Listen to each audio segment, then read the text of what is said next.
Welcome again to the Social Justice Breakdown series. In the most recent piece, there was a brief example of when the elusive concept of privilege is mentioned. Today's topic will explore the concept itself.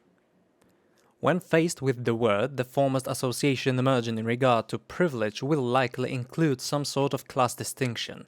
A privileged position, for example, corresponds to the notion of a universally elevated, that is, more favorable, standard of life, reserved for whomever one perceives occupying that position. And this, in essence, would be true from a certain point of view. What this perception will inevitably omit whenever approached on its own premise is no privilege is handed out without stipulations and responsibilities attached to it. No privilege comes without a whole different tier of problems and perils of its own. One of these perils is being brought to life and exercised deliberately and not without malevolence and perfidy. Namely, invalidation of those perils themselves for the sake of problems faced by those looking up, hierarchization of issues powered by a dynamic as follows. The higher the standard of life, the lesser the importance of issues.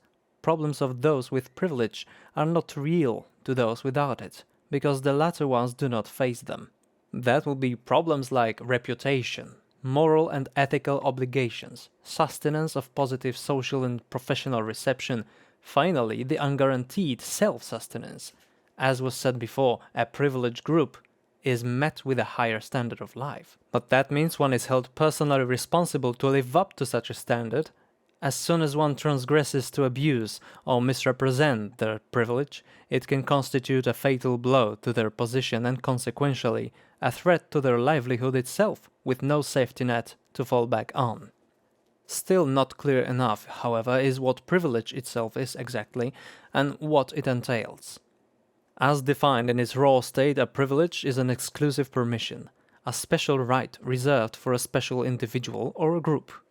A special right or permission would have to be understood as something available to someone outside the common rights available to everyone. It is applicable only to those who are given it, be it by law, an authority, social standing, or even one's own psychological and emotional makeup, allowing one to transcend societal pressures and thus marking such an individual as privileged by default.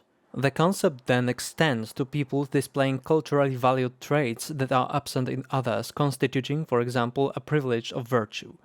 Beyond that, privilege is default in those simply born into a given state favored in a given society. All of it sounds fairly positive and advantageous for the privileged. They are, after all, granted rights others wouldn't have. Is that a premium membership subscription to life, though? All the usual rights with special additional ones? The answer would be no, that's entirely contextual. Can the privileged be in turn excluded from certain obligations binding others?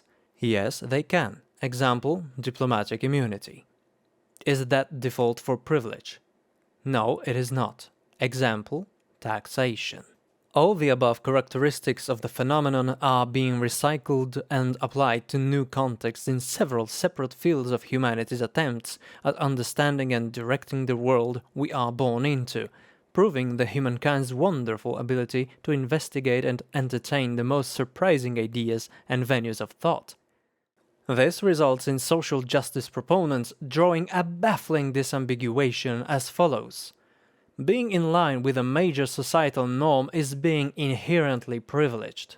This means if you are a part of the majority in a given respect, you are secured a better life than somebody who isn't. What is better? According to numerous privilege checklists compiled by social studies sources, you have a better standing in a society if your existence adds to that society's majority of racial, sexual, religious allegiances, as well as art preferences, cultural background, and so on. This is because allegedly the adherence itself excludes you from persecution, since it correlates with most people. Allegedly, the society will favor you for conforming and deny favoring to others, and to be favored is to be privileged, while deprivation of the unprivileged is oppression. This is where the two concepts intersect in the eyes of those looking up and wondering why they aren't given whatever others have. They become voluntarily victimized by vague, indirect, indiscernible will force of the perceived oppressors of a more privileged class, influencing and dispersing the victim's will, actions, and sense of self-worth. Merely by the privilege's infalsifiable existence, implied by the sheer fact that there is an undeniable phenomenon of the most successful trends of beliefs, convictions, mindsets, sexualities, physiologies, phenotypes, and so on, becoming a norm in any given society through thereof's each respective forms of procreation, thus shaping and defining a majority populace. Make no mistake, however, success of the most popular mainstream trend within a society's population becoming a societal norm needs to be understood as a result of that success, as opposed to the most ironically popular belief that it would rather be a means of imposing arbitrary values upon the society's members. In the modern time of growing awareness and developing the identity politics premises, discovering in oneself any trait that doesn't correlate with a given norm bears with it a special meaning. To anyone, that is, who feels like finding one for themselves. Discovering in oneself a less common subset of identity makes for victimhood of being a minority of a given genus.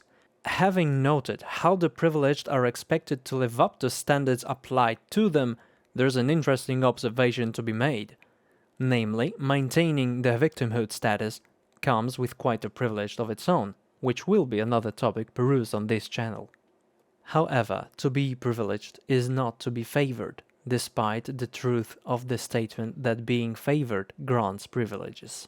The main difference that emerges with the rise of identity politics in comparison to the equity state of affairs is the unprivileged minorities would now call you out for having better conditions of life and demand that you either denounce your privilege and step down, or lift them to your standard without requiring them to uphold it. In order to elicit an outcome at the expense of those deemed privileged, the self-appointed spokespersons for minorities will not step forward with proposals of any sort other than a call to check, condemn, and shun one's privilege.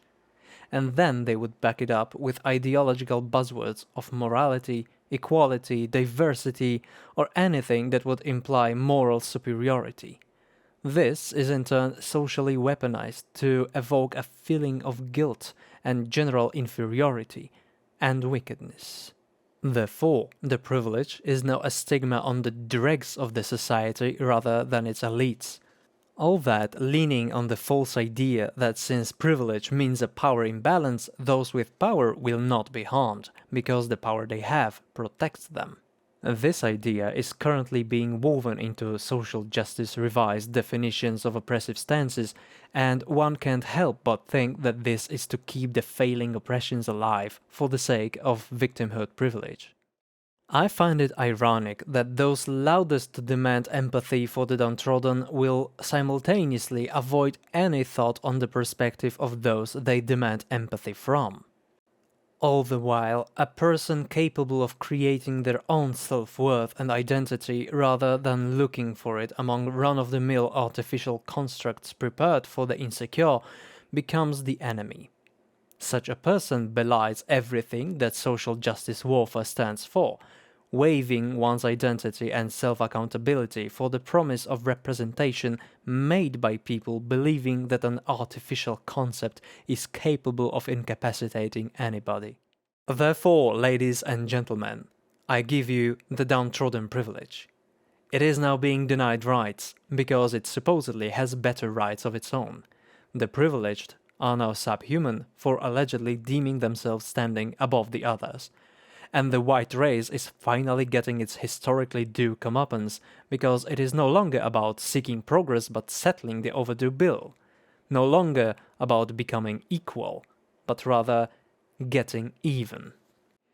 Let that sink in, and for the time being, I'm done reasoning.